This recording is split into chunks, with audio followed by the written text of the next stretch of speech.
MacCool and the Giant Causeway, written by John Dorothy and illustrated by Lee Cosgrove.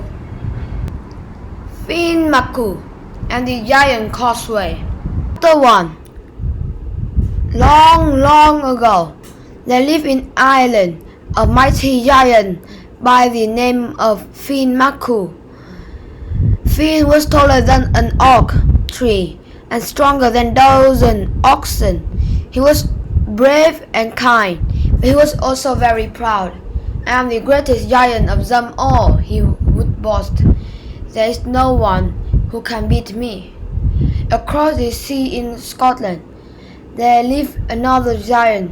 This one was called Angus. He was huge and strong with an angry red face, and everyone feared him. One day Angus was told of Finn boasting. When he heard that Finn thought he was the greatest giant of all, Angus flew into a rage. "I am the greatest giant. I will teach Finn a lesson he won't forget." Angus strode angrily to the shore. He looked across at Ireland, cupping his hand to his mouth. He bellowed, "Hey, MacCool, come and see what this real giant look like, you great baby." The breeze carried his words to Finn, and when Finn heard them, his temper rose. Standing on the cliff of County Antrim, he roared back, "All I see is a giant fool." At this, Angus shook with anger. "If I only get across to see to you," he shouted, "I would teach you a lesson you'd never forget." "That is easily done," Finn replied. He tore a great rock from the cliff and hurled it into the wave, and first stone of giant passed across the sea.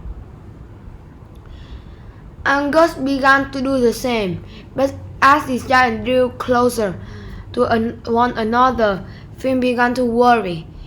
He was getting tired, and Angus looked very big and very strong. So Finn hurried home to his wife, Una. She was not as big or as strong as he was, but she was very clever. He told her all about Angus and the path across the sea. Una sighed. "Finn," she said, "you're being a big baby." I am not being a baby," Finn said. Una put a baby bonnet on his head. "You're now," she told him, and gave him a nightgown and made the bathtub look like a giant cot. "Lie down," she told Finn, "and leave Angus to me." Soon there came a loud knock on the door. Una opened it. There stood Angus, his face redder and angrier than ever. "I have got to see Finn," he growled. Una smiled. "Come in," she said. "He's out hunting, but he will be back soon." "Are you a friend of Finn's?" Una asked. "No," snarled Angus. "I have come to show him that I'm stronger than he is." "Really?" said Una. "A little fellow like you?" "Little?" said Angus crossly. "I'm the biggest giant there is." "I'm glad to hear it," said Una. "I have a job that needs doing. If you're stronger than Finn is, you will find it easy." "I'm sure I will," said Angus. "I'm glad to hear it. I'd like you to turn the house around." Angus stared. "Turn the house around?" he said. "Why, yes," said Una. "Finn always turns the house around at this time of the day. I like to shine in the door." Angus gulped. He went outside and took hold of the house. Then he heaved and heaved and heaved, and very slowly he turned the house around. "Run," said Una. "Finn can't do it much faster than that, mind you." Angus' face fell. "But that wasn't bad for such a little fellow," Una went on. "You must be tired now. Come in and have a snack." Chapter 3. Angus went in and sat down. Una gave him a cake. She had just made it, and it was still hot. "Try this," she said. Finn liked nothing better than one of this cake after he had been working hard. "Thanks," said Angus, and he took a big bite. But Angus did not know that Una had baked a stone inside the cake. "Ow!" he yelled. "What is wrong?" Una asked. "I broke my tooth on your cake," Angus howled. "Really?" said Una. "You must have very soft teeth. Finn loves these cakes. So does the baby," she added. She gave a cake to Finn, but she was careful to give him a cake without a stone inside. Finn ate it in 3 big bites. "More," he said. "Mommy, more."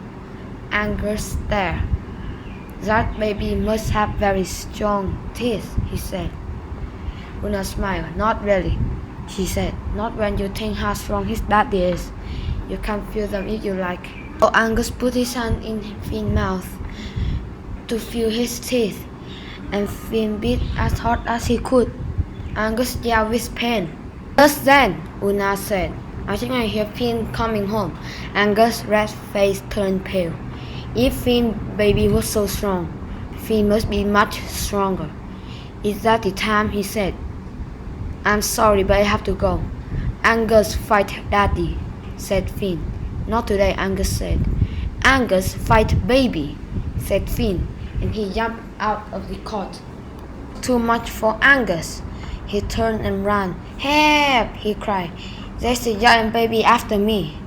He ran all the way back to Scotland, tearing up the path so that neither Finn nor the giant baby could follow. Finn and his clever wife laughed and laughed, knowing that Angus would never again cross the sea to Ireland in search of the mighty MacCool.